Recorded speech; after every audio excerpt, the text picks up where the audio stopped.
In this video, I'm gonna teach you how to add DMARC record in cPanel. It's a very easy process, so make sure to follow along.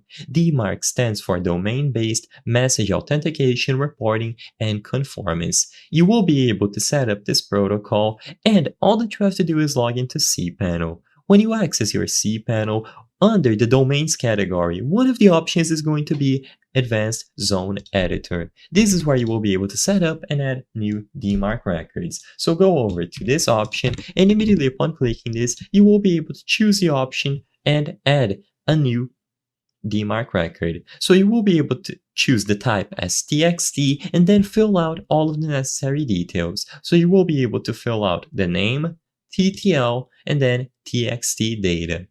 So once again, to summarize, for the type, choose TXT. On the name, enter _DMARC. TTL, you can keep the default, which is usually 1 hour, or set up a custom value. And on the record, this is where you will paste the DMARC record value itself. If you don't have one yet, you can use a DMARC record generator tool to create one based on your policy preferences, and once all of this is filled out and done, save the record.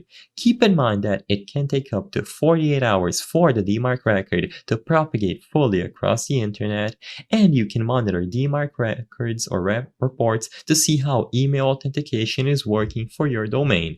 Consider consulting your email provider or a DMARC specialist if you need help creating this record or interpreting pre-existing records. And of course, you can repeat this process as needed to make new ones and make changes on the fly. The option is always going to be available when you log into your cPanel and you go over to the Advanced Zone Editor under DNS settings. I hope I was able to help you on how to add DMARC record in cPanel. If this video helped you, please be sure to leave a like and subscribe for more very easy tips. Thank you for watching.